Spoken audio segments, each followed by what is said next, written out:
back in the house here. Oh, so you get a shuttle from the garage to the house? Yeah. It's really hammering or something. Yeah, you get a shuttle. Yeah. I say, hey, how about drive me down to the shop? And he just opens the garage door, and then I got the other remote, and I'll open the hangar door. He drives me in there, drops me off, and puts it back. It's all right. But it's rare doing that. It's got to really be hammering, you know.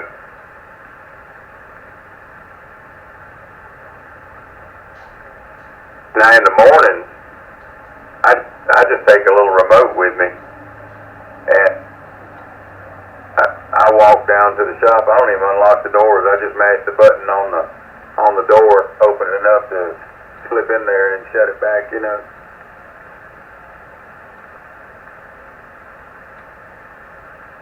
Well, down here in the summertime, down here, half the basement is underground. You know, it's below ground level, and it doesn't get that hot down here all summer either. Of course, it's all finished off and heated and air conditioned, but I don't have to run the air conditioner in the summer that much down here.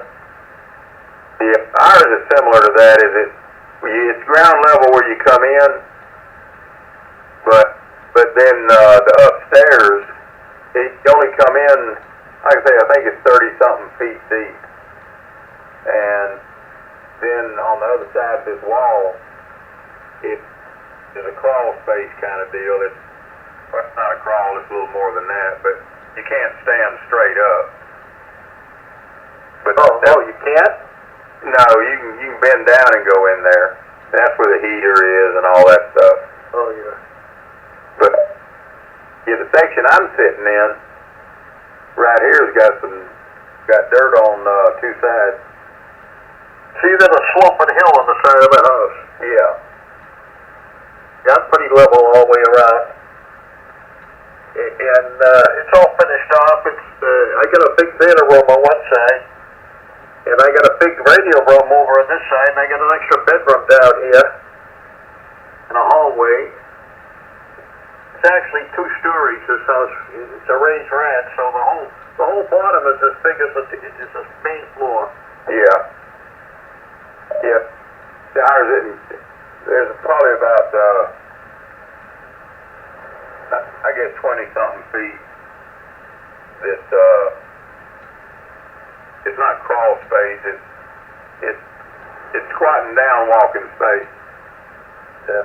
Now, there's one area you can stand up in down there near the heater. Yeah.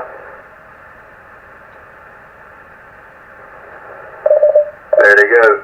My overhead is all 8 feet down here too, like it is upstairs. It's full height. Yeah, that's what ours is.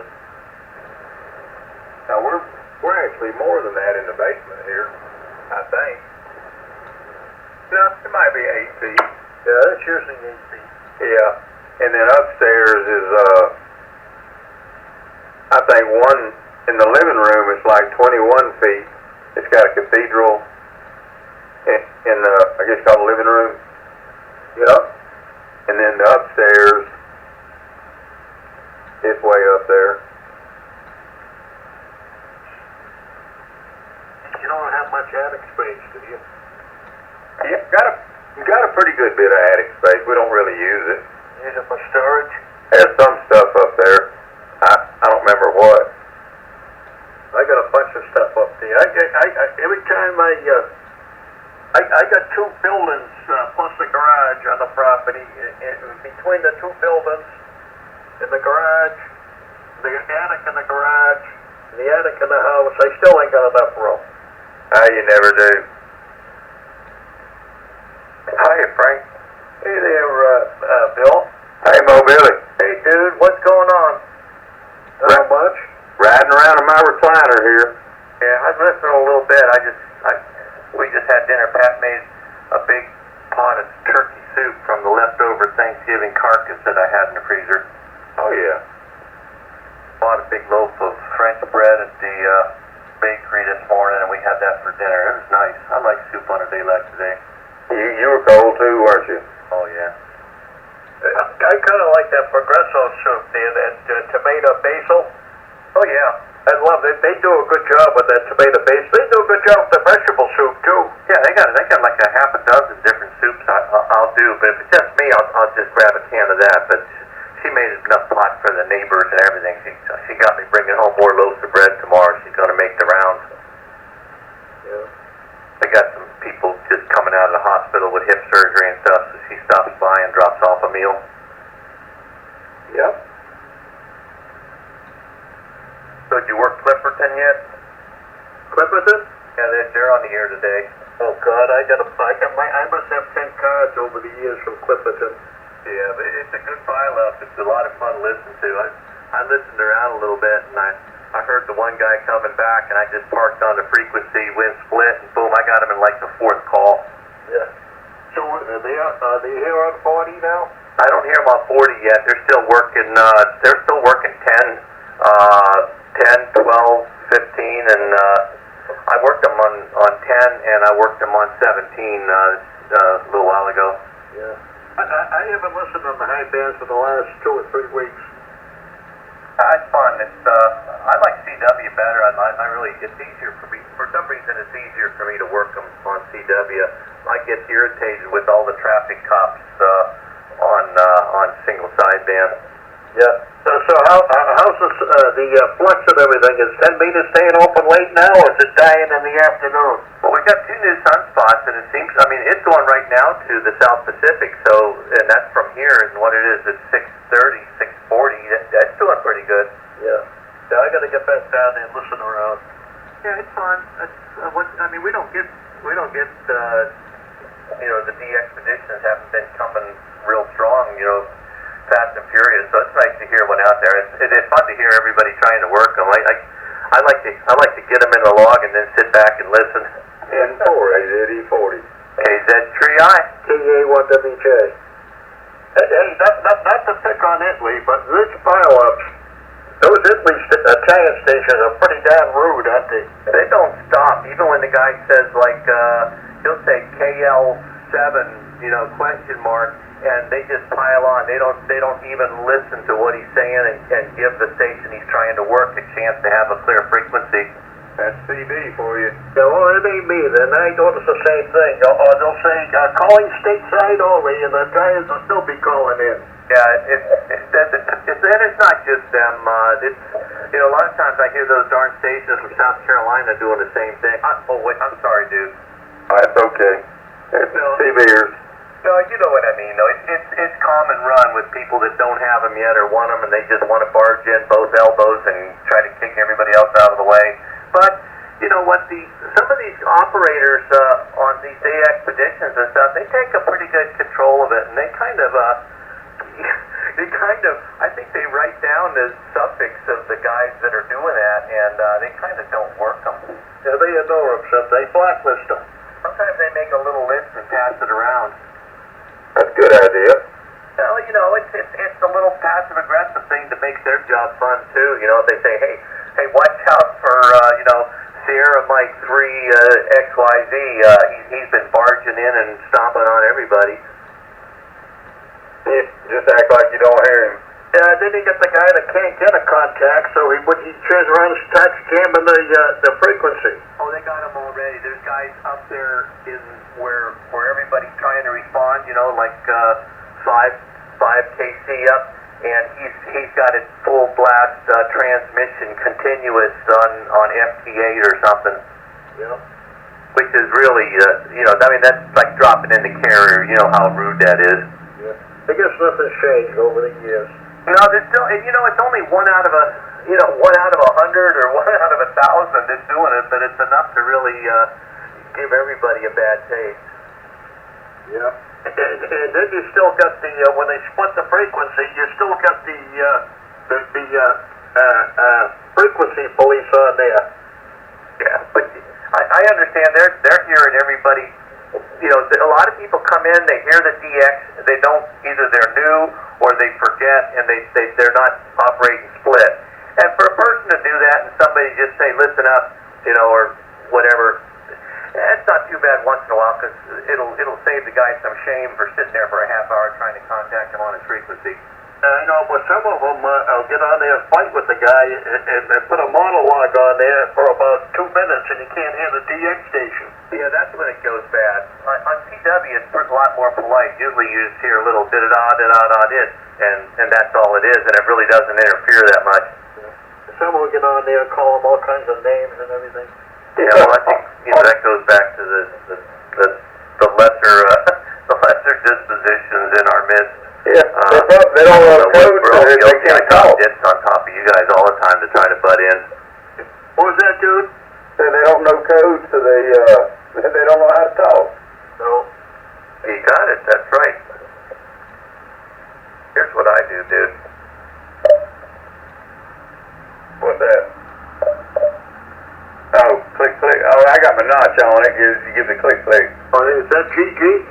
No, that's Bill. Oh, that's Bill. All right. That's the way I butt in, dude, to try to get, if I have to get in and nobody hears me. Yeah. Ever since I got this, what do you call it, this here Mercury, everybody's always hearing me, dude. That's weird, isn't it? It's really funny.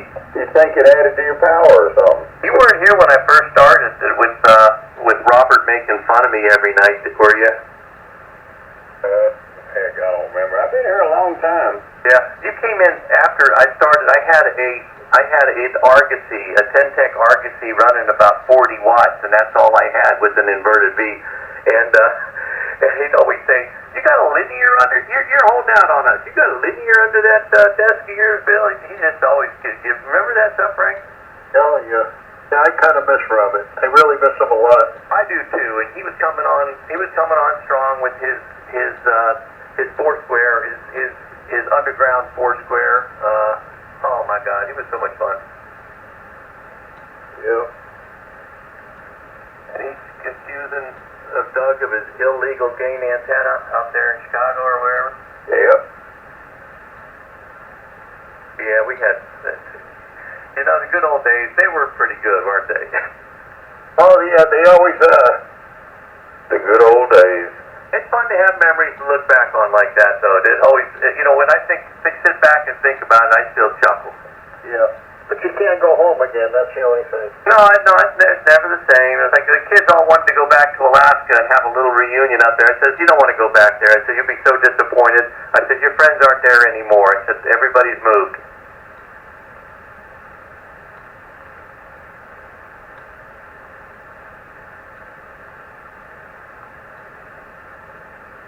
Keep the memories. The memories are great because that's when you were there and your friends were there, and it's a wonderful place that nobody else can go to. Yeah, you had to have been there, right? Oh, we had a great 5 years up there, dude. It was just the time. It was the time of our lives.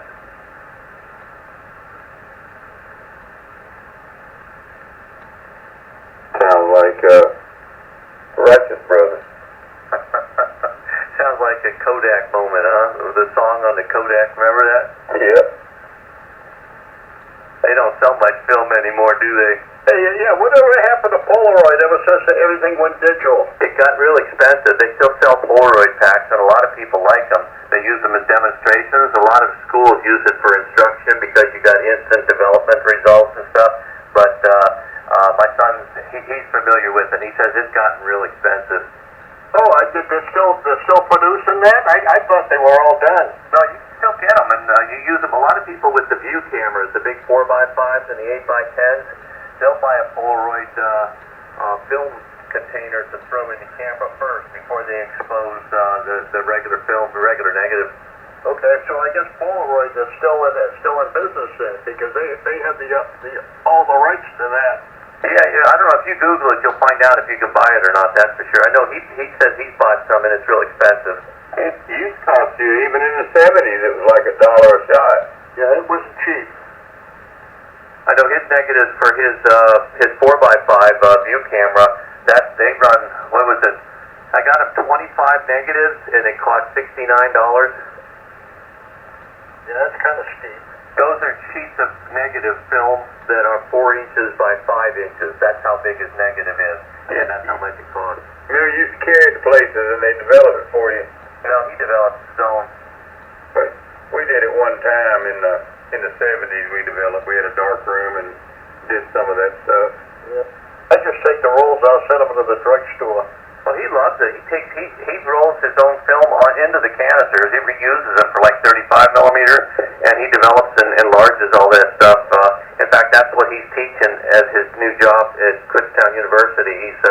He's the darkroom instructor. Yeah, at the red light. Yeah, he's good at it. He's been doing it for a long time now, ever since college. When he started, 1996 or 97, he went off to college. My kids are getting old, dude. Yeah, we all are.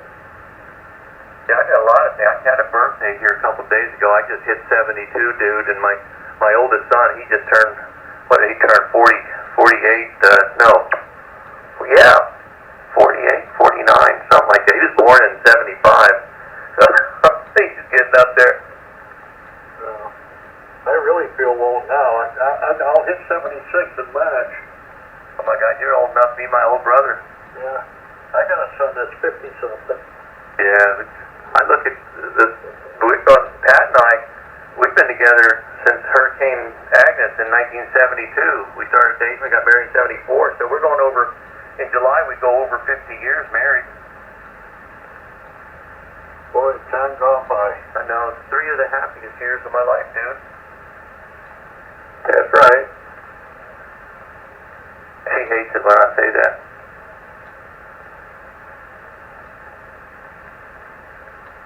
I can't say that today after she made that big pot of soup.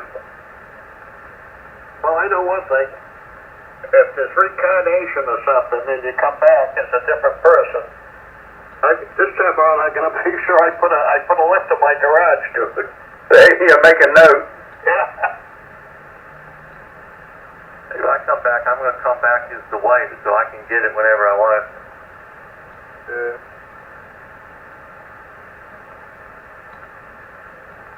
That ain't funny, is it, dude?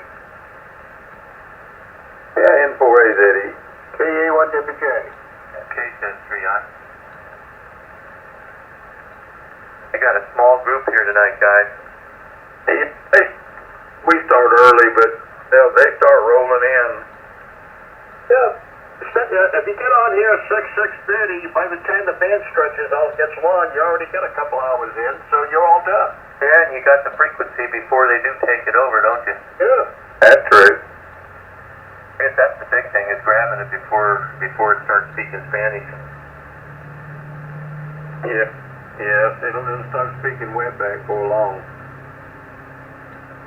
You tell GT Bill that, he gets a kick out of it. Yeah. Yeah, Joy used to like that.